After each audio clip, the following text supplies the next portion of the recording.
Connecting batteries sequentially like this takes a long time, and it is very easy to confuse the order during spot welding. Now, let's find out the efficient battery spot welding sequence.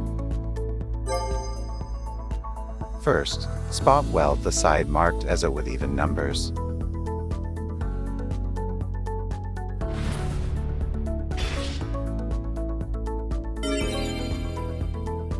Next, spot weld the opposite side marked as B with odd numbers.